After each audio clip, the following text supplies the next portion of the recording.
হরিলীলা অমৃত, পুঁথিতে নাম সংকীর্তন। এটা হচ্ছে ওই যে পুঁথিতে গেল সাহেবের বাড়িতে, এবার সেখানে নাম সংকীর্তন হবে। তাহলে কি বলছে? ভক্তবৃন্দ সঙ্গ লয়ে দয়াল ঠাকুর চলিলেন সাহেবের কুটি জন আসু। মৃদ্ধৌত মার্জিত কেশ বেঁধে রেখেছিল, অর্ধপথে গিয়া সবে চুল ছেড়ে দিল। ওই যে ওইখানে বলেছিল তোমরা মাথায় সব সাবান দাও, মাটি দাও। হ্যাঁ, তাহলে যখন রওনা করেছে সব পাগল টাগল মিলে একসঙ্গে অর্ধ রাস্তায় যখন গেছে, তার আগ পর্যন্ত চুল বাঁধা ছিল, অর্ধ রাস্তায় যে চুল খুলে দিয়েছে। চলিল কবরী সারি বিশেষ দরস বেশ, আগে যায় বিশ্বনাথ নাচিয়া নাচিয়া। উড়িছে চিকুর যেন ঠিক বোমকেশ, চলিল কবরী সারি বিশ্বে দর বেশ।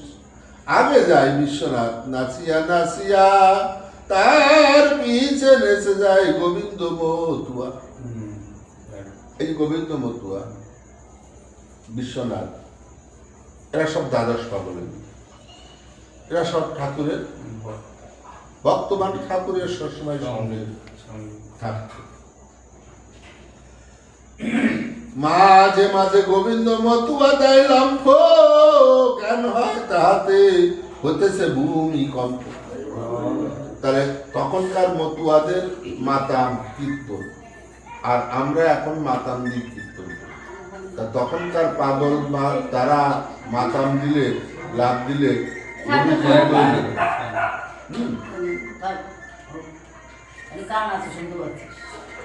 পাগলের দল যায় তার আগে আগে, হীরামন যায় ঠাকুরের অগ্রভাবে।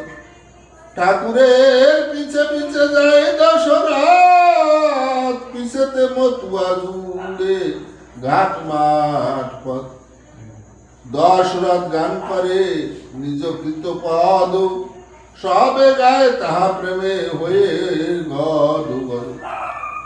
মহাপ্রভু পিছে যত ভক্তগণ ধায়, ঠাকুরের সংগীতে কেউ নাই। আগনেও মেঘেতে যেন উল্কার পত,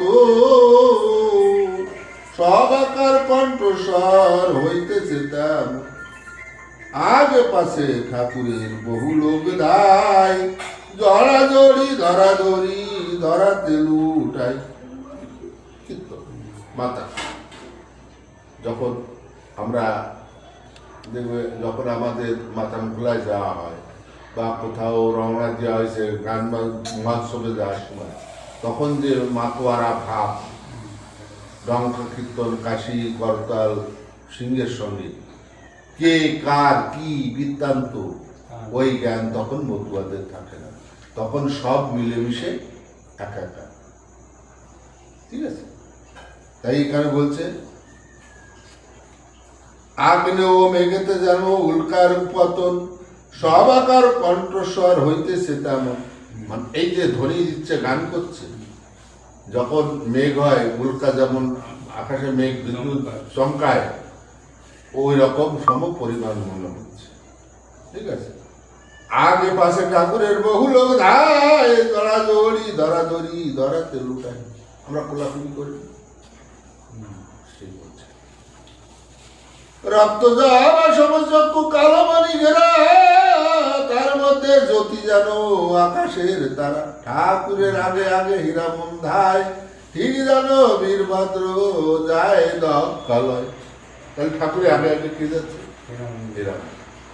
তা যেখানে হীরামন, দশরথ, গোলক, মহেন্দ্র, লোচন সবাই যে কীর্তনে যে মাতাবে হাজির থাকতেছে, একসঙ্গে যাচ্ছে, তার সেখানে কি পরিবেশ তৈরি হতে পারে? ভূমিকম্পতে এমনিই হবে। ঠাকুরের পিছে চারিখানা খোল বাজে, অষ্টজোড়া করতাল বাজে তার বাজে। পশ্চিম দিকেতে প্রভু করেছে গমন, পদ মুখ পদ্ম জ্বলিতেছে সূর্যের কিরণ। রক্তবর্ণ চক্ষু লাল ফণিমলি বিরাজ, গুরুধনু মণি রক্ষে জিতেছে পাহারা, ভালে ফোটা শশী ছটা হয়েছে সংযোগ, তাহাতে ঘটেছে যেন পুষ্পবন্ত যোগ। পুষ্পবন্ত যোগ, এই কলি হচ্ছে পুষ্পবন্ত। তাহলে সবাই বলে কলিকাল খারাপ, কলিকাল খারাপ। এই কলিতে যত অবতারের আবির্ভাব হয়েছে, কোন যুগে এত অবতারের আবির্ভাব হয়েছে, এবং কলিতে আমার ঠাকুরের আবির্ভাব হয়েছে, তাই পুষ্পবন্ত যুগ।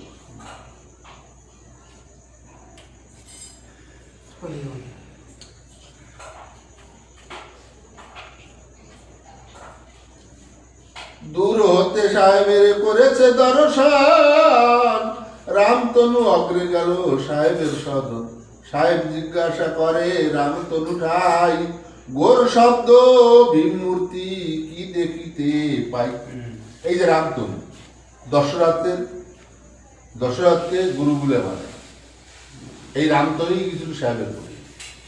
তখন রামতনুকে সাহেব জিজ্ঞেস করছে, এত শব্দ, এত বাজনা, এই মানে ভূমিকম্পর মতো সব শব্দ আমি কি শুনতে পাচ্ছি, ঠিক আছে, কি দেখতে পাচ্ছি?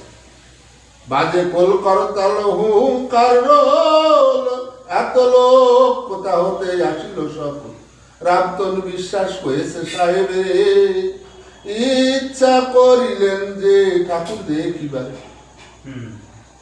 এত লোক কোথা যাইছে আপনি জানেন না, আপনি ইচ্ছা করেছেন ঠাকুর দর্শন করবেন, তাই তো ঠাকুর আসছে।